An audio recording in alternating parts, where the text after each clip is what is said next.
Hey everyone, welcome back to the channel. This is FiveXFive and I'm Simo.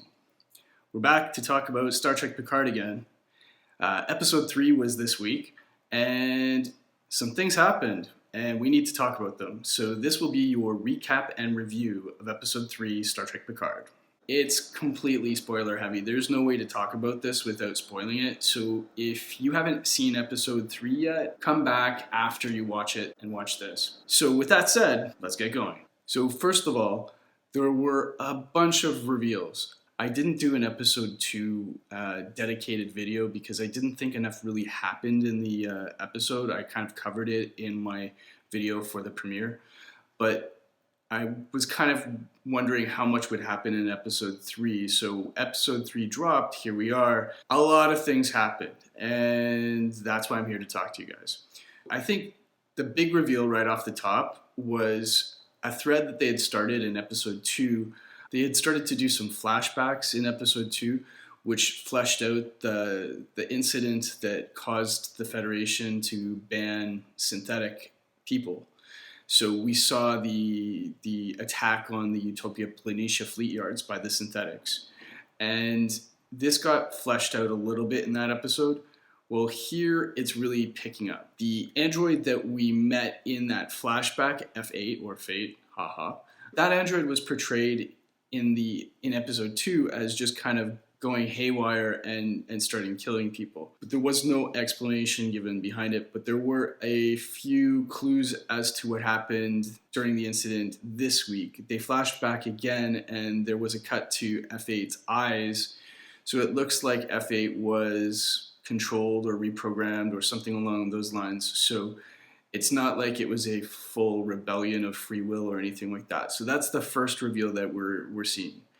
The next big reveal was that the Romulans interfered with their own rescue. We also got confirmation that Jean-Luc resigned his commission because Starfleet wouldn't assist with the evacuation of the Romulans during the destruction of their homeworld. We also found out that Raffi was fired for her association with Jean-Luc Picard. So once he resigned his commission, presumably his politics were sort of splashed over onto her, and he was, I guess, the only thing protecting her, so she was fired and she lost her commission as well. So there's some interpersonal drama there. There's also a few personal nuggets dropped about Raffi's character. It sounds like she has struggled with some mental health issues. She also has some unique character traits. It sounds like she's a very analytical and intuitive personality. So she's very able to observe people's intentions and see patterns in behavior and systems. This is kind of an advanced intellectual talent that a lot of very smart people have. So it's interesting they're writing that into her character. But that type of personality typically also struggle with a lot of mental health problems. So they hint that she is having some mental health problems. And she also hints that she was in some kind of mental health care facility. Again, there's some interpersonal drama there with her and Jean-Luc because she is resentful. She feels left behind and abandoned by Jean-Luc when she needed him. Raffi also discusses some of her own personal hardships after she was fired from Starfleet. And this is kind of interesting because it contradicts what we know about the universe in canon.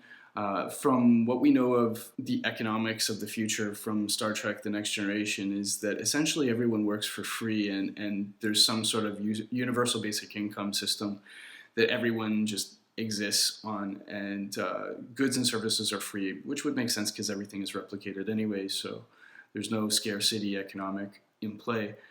Raffi hints at financial hardship when she loses her job with the Federation, which really actually contradicts the fact that we had been told in the future that people work for their own personal betterment and the betterment of mankind. So it's a little bit weird. She also, we'll have to see how that plays out, if that's an important thing or if it's just a flaw in continuity. She flat out discusses how Picard has, retired to his chateau in France while she's basically living in a hovel. She's a little bit resentful about that also. Later in the episode, Raffi finds Bruce Maddox in space somewhere. It seems like it's probably like a Risa type location. Looks like a gambling space station called Free Cloud. I've never heard of it. maybe it's a deep cut that I'm not aware of, but that was an interesting revelation. We also find out that Soji is assigned to reclaiming ex-Borgs, and she appears to have access to data she's not supposed to have based on her clearance levels. So this is kind of hinting at her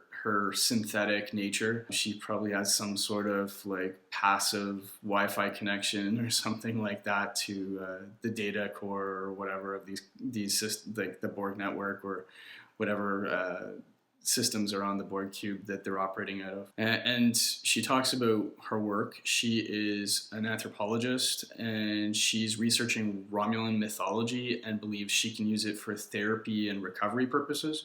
So she's hoping that she can basically counsel back these ex-Borg using, I guess, an understanding of their common mythology. It's a little bit out there, but we'll see how that plays out. Hugh shows up. Hugh is the original individual Borg that appeared in Star Trek The Next Generation. He shows up, and he's Soji's commander or department head or something along those lines. Makes sense. An ex-Borg would help teams and task forces recover and reclaim other ex-Borg. The ex-Borg that they're working to help are called the Disordered. Specifically, they are a group of Romulan passengers on some sort of ship that was intercepted and assimilated by the Borg. In the last episode, they mentioned that the collective had severed the connection to these Borg and the entire ship. It's heavily implied that the Borg severed their connection to this cube and the Borg along with it because of something unique about these Romulans. And what this episode really builds up to is there's some sort of like mythological creation myth at play that is what these Romulans are presumably all dedicated to. If I were to guess, the ship of Romulans that was assimilated was some sort of religious pilgrimage, and they all have a similar or the same belief system. And for whatever reason, the Borg finds this belief system a threat, so they severed this group of assimilated Romulans' connection to the rest of the collective. So this mythology plotline, it sort of feeds into what we had been hearing about that sect of Romulan Secret Service. I think they're called the Zhat Vash. I might be saying that wrong. I really struggled with it. So this really ties into that deep-seated fear of synthetics that apparently Romulan culture has, and it kind of like it's laying the groundwork for the Zhat Vash assassinating a synthetic life and considering it a threat. And these Romulan devotees all believe in this sort of creation myth, and there's at the center point of this creation myth, there's two figures. They're twin sisters, which are of course represented by Daj and Soji. One is apparently the sister that dies, and the other is apparently the destroyer. So this kind of belief in them as being some sort of mythological figures explains and ties into the Zhat Vash's interest in these synthetic sisters, android sisters, and they seem to believe that they're probably responsible for the end of the world or something along those lines, and that's why they suppress and sort of cull synthetic life. They consider it a threat. So this is kind of all tied in. We'll have to wait to see how this plays out, but that's kind of what's being implied. And another thing that's come out is that Picard believes that there's a conspiracy. He's kind of catching on to the fact that there appears to be some sort of working relationship between the Federation and Romulans and the Zhat Vash. There's some sort of conspiracy working between the two of them. And Raffi agrees with that assessment and that suspicion, and she's believed that since the Fleet Yards attack. That would make sense that the Zhat Vash was involved in destroying those synthetics because they considered them a threat. They've been sort of working for a while to get this sort of agenda done from the sounds of it then, if that turns out to be true. And we see a new character introduced, Rios. He's going to be the pilot, the captain of the shuttle, or the ship, I should say, that Picard has secured passage on. There's not much to really say about Rio. He seems like kind of that typical badass pilot type. He's pretty hot.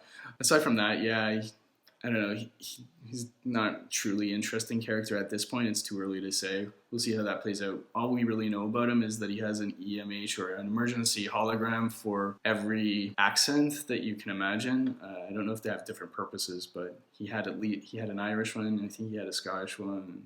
Anyway, we'll see how that plays out. So one of the interesting twists towards the end of the episode is that Agnes Girardi, the Daystrom Institute researcher that Picard approaches about the twins in the first episode, she gets a visit from Commodore O at the Daystrom Institute. And Commodore O, of course, is the head of Starfleet security, and she's investigating what Picard is up to. So O approaches Agnes and they have some sort of conversation, but it's all happening off screen, so you're not really sure what they talk about. And it's interesting because later there's an attack on Picard's chateau where Picard has to sort of fend off this small platoon of Zhat Vash assassins.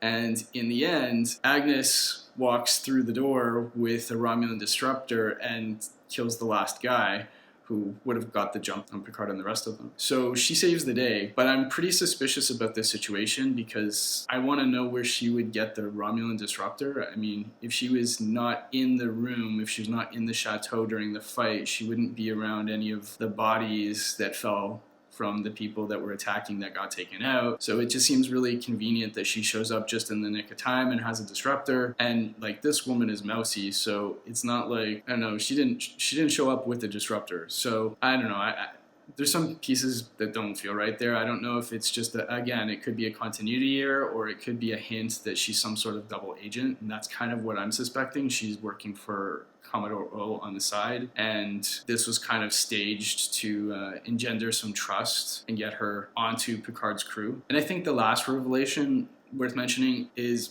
I don't know if it's really a revelation, but about the brother and sister, the two Romulan brother and sister that are trying to I don't know, track and manipulate Soji, is that, I don't know, they have a really disturbing level of intimacy. And again, I don't know if that's a thing or if it's important to the plot, because it's kind of common in really bad writing where you want to have these really over-the-top villains and they get so into it, twirling their mustaches, that they forget they're going over the top, and these two are supposed to be brother and sister, but they're like, their level of intimacy is really like, it's really sort of incestuous. So maybe they're not really brother and sister, but they're just brother and sisters in the Zhat Vash, right? They're brothers and sisters in arms kind of thing. So I guess we'll see how that plays out. So those are the major revelations and events that you need to know about for Star Trek Picard. So I'll wrap it up for now, and thank everybody for watching.